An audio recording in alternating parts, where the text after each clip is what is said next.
He is a legal master. Welcome to address us here in Pleasantville, the Member of Parliament for San Fernando West, the Attorney General of the Republic of Trinidad and Tobago, the pride and joy of San Fernando. Welcome, the Honorable Faris Al Rawi. Thank God I'm alive and well.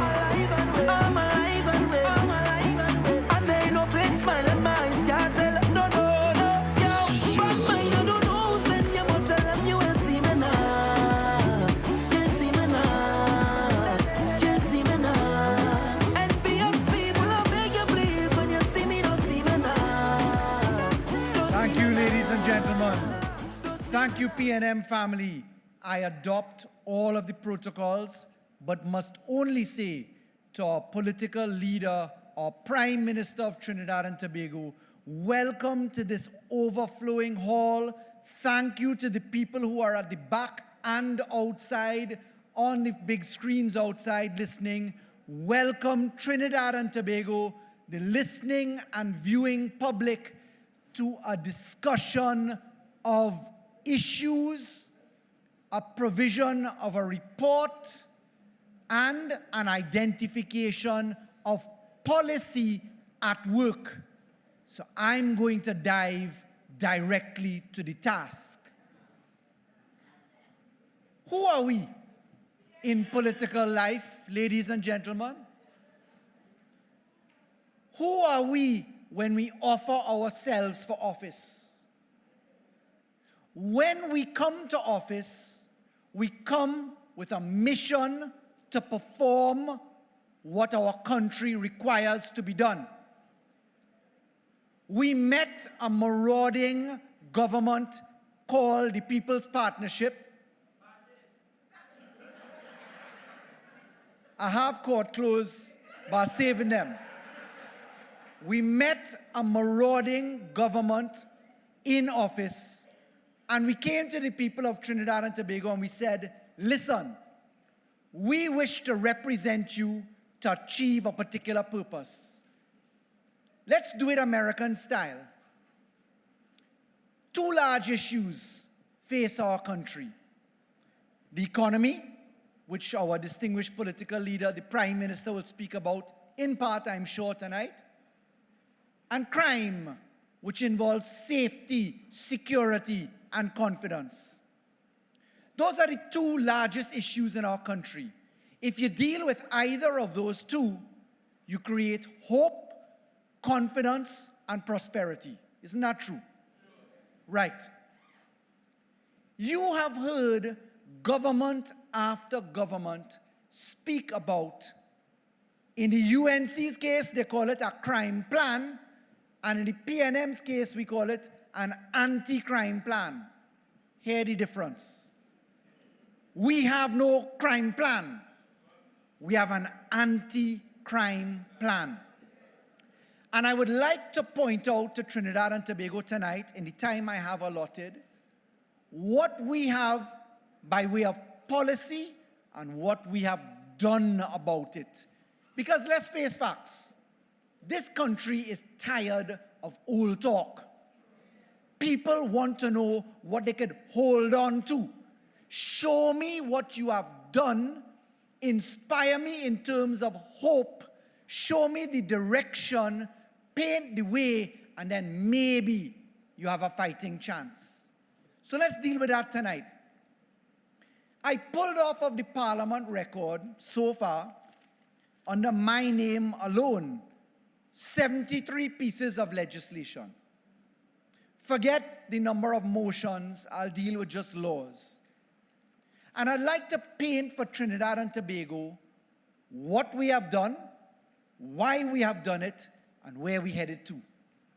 And I pulled out 9 areas. Because when you look at the Parliament work, it's important to understand how the dots are connected. We have, and I'll pull a couple of these areas immediately, we have work on the criminal justice system. We have work on the anti-corruption mechanisms. We have work on land. We have work on protection. We have work on ease of doing business and ease of life structures. We have work on local government reform. We have work on anti-terrorism. We have work on political reform. We have work on the environment. And we have work on some of our court systems, which is different from criminal justice. So let me start to connect the dots. What is most valuable in an island surrounded by 360 degrees of water? Not your land. Your land is where you live. Your land is your wealth. Your land feeds you in terms of agriculture. Your land is the sustenance that allows us to live in this Twin Island Republic. But if your land becomes the thing which is the trouble for you, you can't keep it because there's fraud. Somebody thief your land by using a different piece of name. Somebody hides the proceeds of corruption by buying up land in different people's names and you don't know who they are. Land fits within crime and criminality. But how can you manage your land? How do you deal with corruption? What is corruption? Is corruption only that supposedly in the domain of politics? Is corruption not something inside of the public service, the police service, the prison service? How do we treat with this thing called criminal justice system? What is that? What does that mean? How do you do the time if you did the crime? How do you get there? How does that work? How do you manage corruption in the context of elections? Do you have campaign finance reform? Is it tied into local government reform? How do you live your quality of life if you have no ability to use the internet? You can't pay by electronic transactions. You could buy a movie ticket online, but you can't go to the licensing office. You can't pay for your deed. You can't get your services online. How does your ease of living improve? How do you treat with the way you move in our country? In your cars, in your buses, your licensing systems. Are you beginning to see the pieces work? I'm just identifying the heads.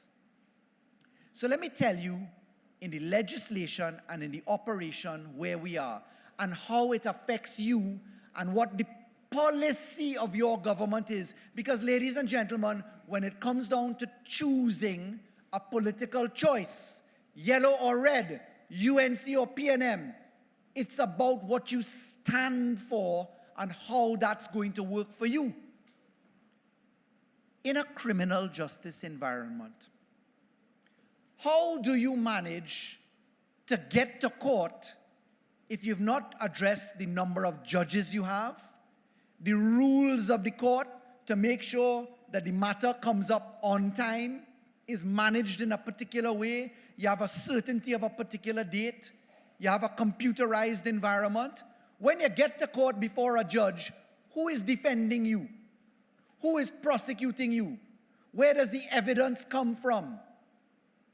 You understand that dynamic? So your government has come to us in a very particular way.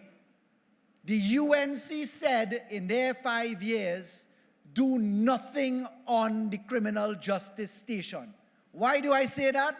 The only piece of law that they passed to treat with and operationalize was Section 34, full stop. I'm not making it up. That's a fact. We have come to the country and said, you have 43,000 cases in preliminary inquiries going nowhere because you have no judges, no courts, no defense lawyers, no evidence management. You have 104,000 road traffic cases every year out of 143,000 cases in the magistrate's court. 100,000 of them are motor vehicle cases alone. We said, you have not dealt with your children differently, because surely a child witness, a child defendant, a child victim is not an adult. True or not true? You've heard about people saying, bring night court. We're going to have night court. No, ladies and gentlemen. It's about how you're using the court in the daytime. How many matters are heard, in what time frame, and is there any responsibility for it? So we went to work, and we brought for the first time to this country data, information. We didn't tell you about United States and Canada. We told you what Trinidad and Tobago looks like. We told you have 36 judges in the High Court, 12 judges in the Court of Appeal, no criminal proceedings rules at the time the UNC left office. We told you you have no specialist courts for children. You're treating them in a different way intellectually, but not in actual fact. We came into that and we said, let's do the following. Let us create divisions of court, a criminal division where the magistrates court and the high court can work together. Let us create a children's division where you have specialist courts for child crimes. Let us create specialist courts in the criminal divisions, a sex offenders court, a corruption court, a firearms court. Let us introduce rules of court that tell you you have to be ready on time, your evidence to be filed on this day, somebody is tracking your paperwork, so you don't end up like what used to happen, where you reach at court, prosecutor call your name, adjourned. How long adjourned for? 1 year, 2 years, 3 years. We showed you the data. We showed you that people are in jail for 10 to 20 years waiting for a trial. We showed you that rape victims, a baby, a child when raped, God forbid this has happened, must wait 12 and 15 years, come to court as an adult to face somebody who raped you. We have said that is unacceptable. So we introduced, let me stress that, we put into effect, for the first time in this country, children's courts and criminal proceedings rules and specialist divisions in court. We introduced plea bargaining, bail arrangements. We introduced a system of management in the court that has never happened before in maximum sentence indications.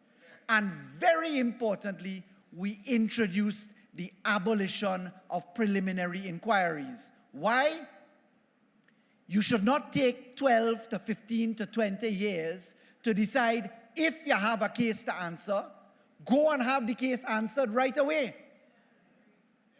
And ladies and gentlemen, I'm not telling you anything other than what we have done. We introduced a motor vehicle and road traffic carve-out. We said, listen, it makes no sense to have 43 magistrates occupied with 100,000 cases for traffic offenses. Convert them into road traffic violations, and let's deal with that separately. Let me start connecting further. How do you treat with crime and criminality? You need a defender. If your lawyer is not available, and ladies and gentlemen, there are 20 lawyers only that lead the criminal bar. 20, 2-0, that control the vast majority of cases. If one of those 20 is not available, how does the case proceed? We took the number of judges from 36 to 64. We took the number of Court of Appeal judges from 12 to 15. We took the number of masters from 4 to 15 as we work our way through. Courts, judges, rules of court, pushing out bush matter, if you want to call it, adding in now a public defender system, building rented, structures approved, hiring staff as we speak. So if your lawyer is not available your lawyer of choice is not available, a competent lawyer will be assigned to you. Does it begin to make sense now? Okay, let's go further. DPP's office needs staffing. DPP is the prosecutorial arm. We said to Trinidad and Tobago, let's give the DPP a brand new office in Port of Spain. That has been assigned. Let us open an office in Tobago. That has been assigned and outfitted. Let us open an office in San Fernando. That is being built out as we speak. Let's go a little bit further. When you get to court, I've dealt with judge, defense attorney, rules of court. Who's going to give the evidence, ladies and gentlemen? Which witness in this country is stepping forward to say, I will give evidence to lock up somebody? Who? That's a big problem. What did we do? We came to the country with some very important pieces of law, 3 of them. Number 1, whistleblowing protection legislation. We took it to Parliament, we raised the case for it, we said to the country, whistleblowers who are prepared to give evidence need to be protected from detrimental action. We stated our policy, the UNC's policy was no protection for whistleblowers, no 3/5 majority for you, hard luck to witnesses. You all remember that? No snitches to come forward.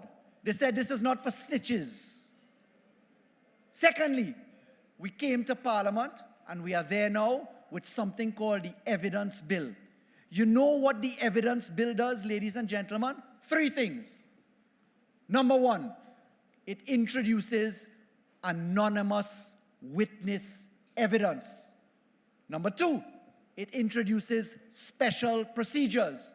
Number 3, it introduces the admissibility of CCTV footage. Let me explain that to you. Your PNM government, your Prime Minister, your Cabinet, your Attorney General, we've gone to the Parliament and said, witnesses deserve a fighting chance. How many of you saw the woman taking her child to school as a witness in a matter, murdered in front of her child? You recall that? We have said in England, in other parts of the world, in the United States of America, and right here in Trinidad and Tobago, as it relates to child offenses, we have the ability to say to a witness, Judge, can you consider protecting that witness by not allowing the witness to be known by the person who the evidence is going to be given against? They're very special safeguards. It must be done in a very special way. The lawyers have access to the cross-examination. The lawyers know, the jury may know. But ladies and gentlemen, the only thing separating the protection of witnesses and keeping them alive to have crimes dealt with in this country is the UNC. And the UNC's policy on witness protection in the Evidence Amendment Bill is hard luck for witnesses. So I'm telling you what your government's policy is and what we are doing about it. We are in the Parliament right now on it. And I would like to know if the People's National Movement and people that are commonsensical and good and moral and decent in this country believe that we need witnesses to give evidence. And if so, are you prepared to speak up? Because, ladies and gentlemen, this is no small matter. The special procedures in the Evidence Bill and the CCTV evidence allows us to be like Singapore. It allows us to use video evidence as evidence where a witness won't come forward. And if you have a CCTV camera in your business and you see 2 bandits running and start to shoot people in the place and you can identify them, why should you not be prepared to use that evidence? But let me go a little bit further. I want to say this without tripping my role as Attorney General. We have demonstrated that if you pass plea bargaining legislation, you have the ability to have witnesses step forward and give evidence. And that takes me to two particular examples and to the area of corruption. Let me paint corruption in the context of crime. Our anti-crime plan. Fix the court, fix the systems, division out. What about the money? You may have crimes of passion. Somebody horns somebody and somebody gets shot. That's a reality. Depression, anger over an issue, a land dispute. But the vast majority of criminals in this country who selling drugs, who selling guns, who selling prostitutes in this country, who are raping our little girls of this earth, as has happened where you have seen teenage Latinas taken into servitude and prostitution right here in Trinidad and Tobago, where God is supposed to be a Trini. That is done for money and for profit. So, ladies and gentlemen, does it not make sense in an anti-crime plan to go behind the places that you hide the profit? Where do you hide profit? Cash, land, and businesses. True or not true? It's called money laundering. You thief the money from a contract. You're going to do what with it? Put it in your mattress, put it in a barrel, put it in somebody's hand in cash, or you're going to have somebody buy a piece of land for you, put it in somebody else's name, and it's really yours. Or you're going to invest it in a business that you can't explain you could buy and let that business work. It's simple, you know. It's not rocket science. So what did your government do? What have we done? What is our policy, and what is the UNC's response to it? Number one, we said, let us take all the land in Trinidad and Tobago, let us register land in a new way, and let us bring forward land identification. I can tell you, every year, 2018 alone, we had 27,306 deeds registered. In that 27,000 deeds registered, I want to remind you that the Financial Intelligence Unit of Trinidad and Tobago came to this country and said, in 1 year alone, $22.5 billion in suspicious activity came about. You think it makes sense to go and track who owned the land, where it is registered, what it looks like? You think that while we are doing that, it did not make sense to make sure your birth certificate number matches up with the person that owns it, and your inland revenue number matches up with the person who paid for it, and your death certificate, if you died, matches up with that? Why? Because somebody could go and do a deed poll. I'll give you an example. There was a lady named Reshmi Ramnarayan. That young lady became Rekha something or the other. She did that by a deed poll. So if Faris Al Rawi owns a piece of land, somebody could roll up, change their name by a deed poll, come with a new identification and a next piece of identification showing Faris Al Rawi with a picture, and that's Faris Al Rawi. But they can't change the PIN number for the birth certificate. And they can't change the lawyer's bar number and practicing certificate. And they can't change the Board of Inland Revenue number. So while we were mapping out the land in the millions of deeds that we have already digitized, and in the property business real estate solution that is in effect in development now, and which will be live in October of this year and completed in February of next year, where every piece of land transaction will connect you, your birth certificate, your PIN number, your lawyer, your Board of Inland Revenue number, your map that shows where the land comes from. Every piece of information will be collected. It ties into your revenue authority. All of that, ladies and gentlemen, has been done. Let me repeat that. It's not we going to do it. It is near completion because we started it already. And as you talk about that, let's connect the land package to something else. Civil asset explain your wealth legislation. You all recall that? You recall me being an advocate for that law for how many years? You saw what the UNC's position was on that? Panic, fear, frustration. They mounted a public campaign to oppose it. But when they realized that the country was behind it, they tried to turn tail quick. Don't forget, FATCA. What is FATCA? FATCA means disclose your foreign bank account. What was the UNC's position on that? No. What is their position on Global Forum? Show your foreign bank account to the people in Europe. Was their position on that? No.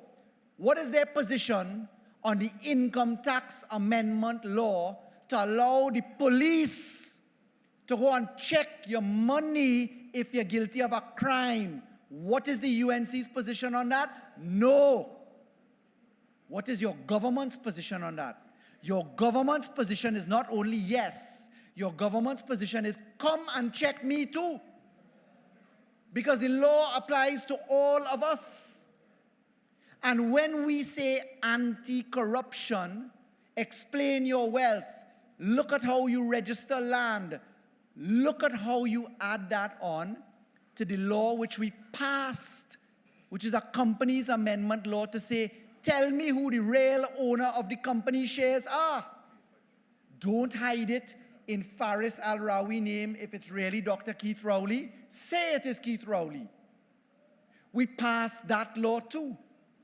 So ladies and gentlemen, whether it is non-profit organization, amendments to the Proceeds of Crime Act, amendments to the Income Tax Act, amendments to the Insurance Act, which we brought in, amendments to the Gambling and Gaming Law.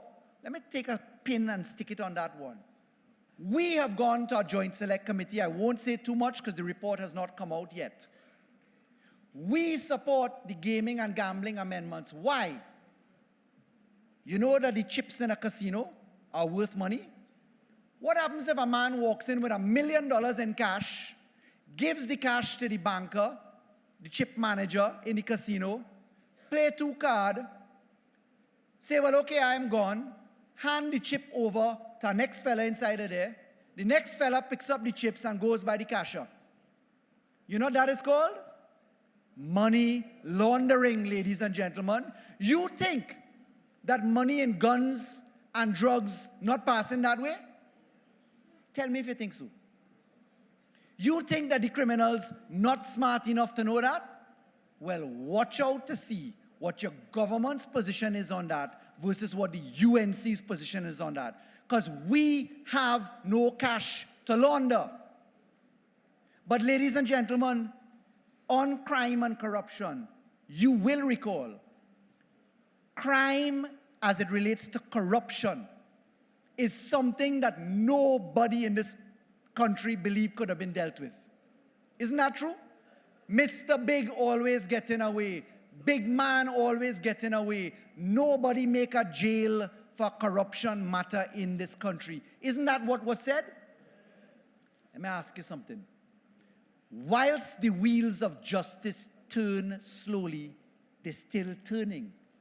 And is it true that this government has managed to turn those wheels? We didn't do it improperly. Let me explain to you what we did. The Office of the Attorney General, under the Constitution, has 2 sides of it, civil and criminal. The Attorney General is the person charged with looking after the affairs of people of Trinidad and Tobago in both areas in a very particular way. As an investigator under the Constitution, I took on behalf of the people of Trinidad and Tobago certain evidence and handed it to the police and the DPP. And what happened was, because we were able to do a job in a way that nobody else did before, certain things happened and certain charges were laid. That didn't happen by mistake. It required your government, your Attorney General, to have a very clear mind on how you package what you are handing over. In other words then, you needed a government that was prepared to do all the work within the boundaries of the law and hand it to those with responsibility. But let me tell you something. The reason why the wheels of justice are turning now for the first time is also because of something else that happened. Your Honorable Prime Minister commissioned a police manpower audit. And whilst that manpower audit was going on, your Attorney General entered into a police prosecutorial audit. How many charges reached the station? You had a report for a crime. Did it become a charge? Did it go to the court? How long did it spend in the court before something happened? You have to know how the thing is flowing. In doing that prosecutorial audit, we were able to recommend to a commissioner of police who was secured by your government through parliament process. We took the name Gary Griffith to the parliament and asked the parliament by our majority vote, because the UNC said no to him, to appoint him as commissioner of police. And within the boundaries of law and propriety, we said to the chief of the police, the commissioner of police, sir, you may want to consider hiring a special prosecutorial unit under your command, and to ensure that there is no political connection. You see this entity called the Anti-Corruption Investigation Bureau that the Attorney General has? Take that back. Take it back. Give no information to the political people. But there, sir, Commissioner of Police, we, the government, will give you the money to hire the people. And I'm able to tell you today that there is a special prosecutorial unit in the Trinidad and Tobago Police Service comprising foreign lawyers, local lawyers, and very importantly, forensic investigators. So whilst we passed the law, we did the necessary support at arm's length distance and said to the Commissioner of Police, here are the resources to do your job. Because there's only the police could investigate, and it's only the DPP who in certain matters has to give consent, and in the rest of them is up to the police to do it.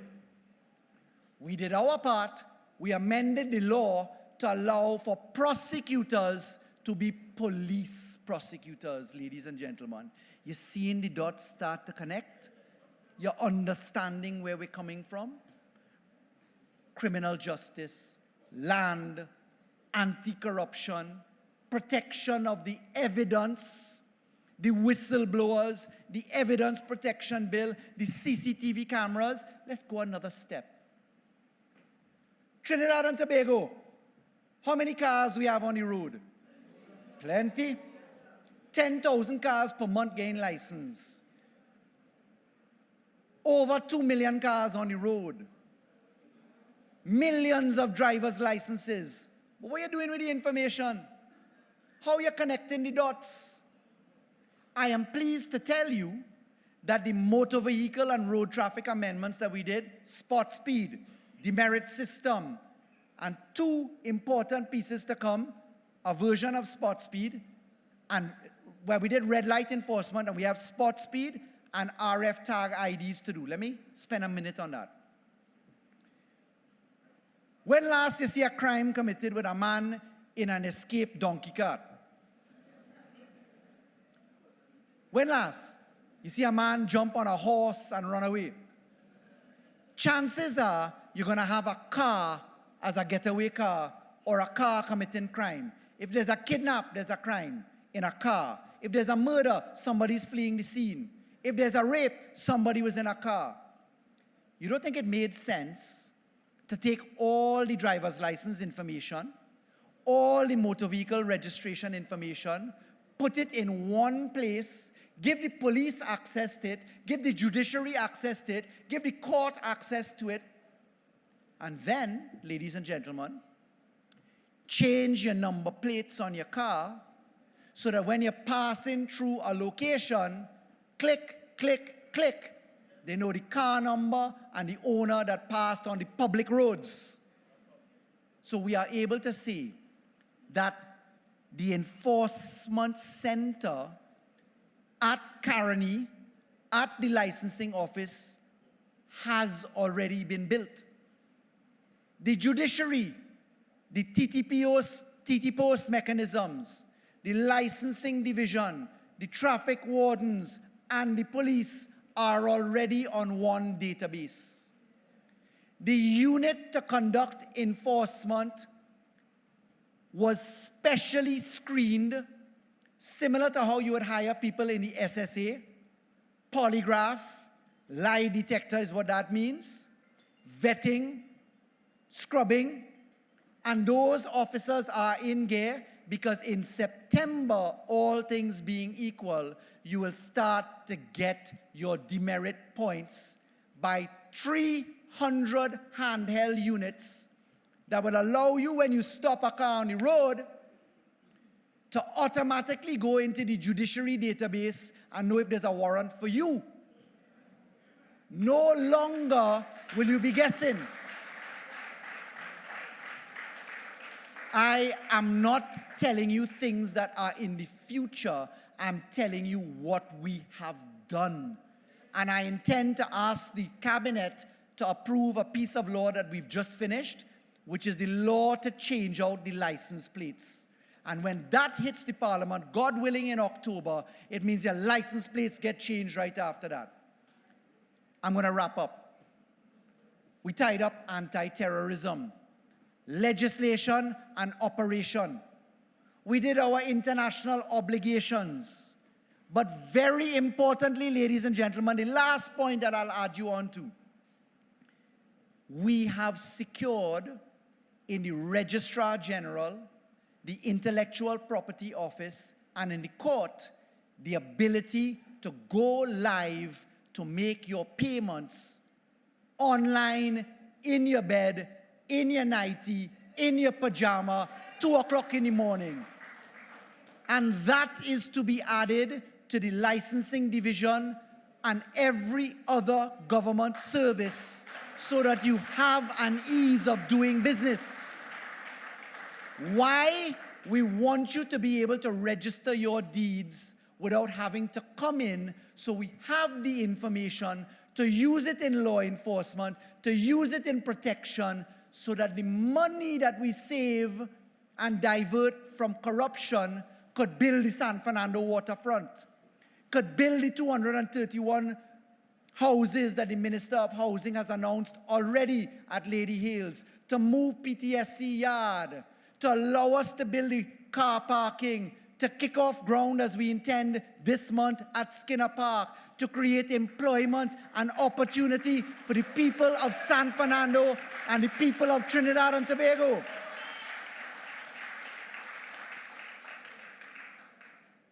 I will end by telling you, pay attention to the local government law, which is in the Parliament, in a joint select committee, and watch us bring campaign finance reform this year as I advance it for the Prime Minister's consideration.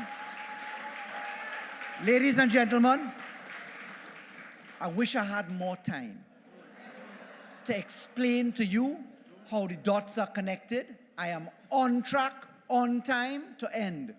I thank you for your attention. I ask you to carry the message forward. Thank you, ladies and gentlemen.